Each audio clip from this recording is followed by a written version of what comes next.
कोल्हापूर युवा सेना, युवती सेना, शिवसेना ठाकरे गटाच्या वतीने महिला युवती रक्षणासाठी शक्ती कायदा अंमलात आणावा यासाठी स्वाक्षरी मोहीम। आज बघितलं तर महाराष्ट्रातले चित्र हे महिलांच्या सुरक्षिततेबाबत अत्यंत भयावह होत चालले आहे। बदलापूरमधील घटना असेल, पुण्यातील असेल, अकोल्यातील असेल किंवा कोल्हापूर या वारंवार होणाऱ्या घटना हे सांगत आहेत की या सरकारच्या कालावधीत महिला अत्यंत असुरक्षित आहेत। म्हणून महाविकास आघाडीच्या कालावधीमध्ये उद्धवजी ठाकरे मुख्यमंत्री असताना अशा अत्याचार करणाऱ्या नराधमांना कठोर शिक्षा देणारा शक्ती कायदा अंमलात आणला होता, पण त्या कायद्याची अंमलबजावणी अजून देखील झालेली नाही। म्हणून आज कोल्हापूर शहरातील बिनखांबी गणेश मंदिर परिसरात कोल्हापूर युवा सेना, युवती सेना यांच्या वतीने हा कायदा लवकरात लवकर अंमलात आणावा यासाठी येणाऱ्या जाणाऱ्या माता भगिनी यांची स्वाक्षरी मोहीम घेण्यात आली।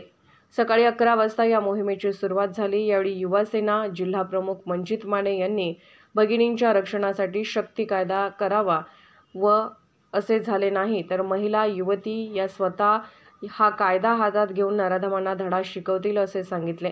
यावेळी उपस्थित शिवसेना उपनेते संजय पवार, सहसंपर्क प्रमुख विजय देवणे, महिला आघाडी संघटिका प्रतिज्ञा उत्तुरे, शहर प्रमुख रवी इंगवले, युवा सेना जिल्हा प्रमुख मंजित माने, युवती जिल्हा प्रमुख पूनम पाटील, उपजिल्हा प्रमुख श्वेता सुतार, शहर अधिकारी योगेंद्र माने, शहर समन्वयक चैतन्य देशपांडे, प्रथमेश देशिंगे, रोहित वेडे, राजेश्री मिणचेकर, गौरवी पाटील, शुभम पाटील, रमेश वरुटे, कीर्ती जाधव, गणेश भोसले, अभि दाभाडे आदी युवा सेनेचे पदाधिकारी व कार्यकर्ते उपस्थित होते।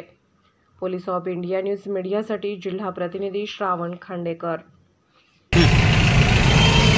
आज बघितलं तर महाराष्ट्रात आपल्या महिलांच्या बाबतीत असुरक्षितता खूप वाढली आहे। त्याची प्रकरणं तुम्ही बघितलं तर कोल्हापूरची घटना असेल, बदलापूरची असेल, पुण्यातली असेल, अकोल्यातली असेल, हे प्रकरण बघता या राज्यात हे सरकार महिलांच्या सुरक्षिततेच्या बाबतीत अपयशी ठरलेलं आहे। म्हणून शिवसेना पक्षप्रमुख उद्धवसाहेब ठाकरे यांनी शक्ती कायदा मांडला होता।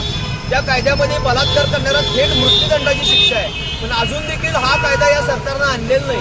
म्हणून आम्ही कोल्हापूर युवा सेना, युवती सेनेच्या वतीनं स्वाक्षरी मोहीम घेतलेली आहे, जेणेकरून हा कायदा यावा व अशा नराधमांना जागी खेचलं पाहिजे व त्यांना फाशीची शिक्षा मिळाली पाहिजे। यासाठी आम्ही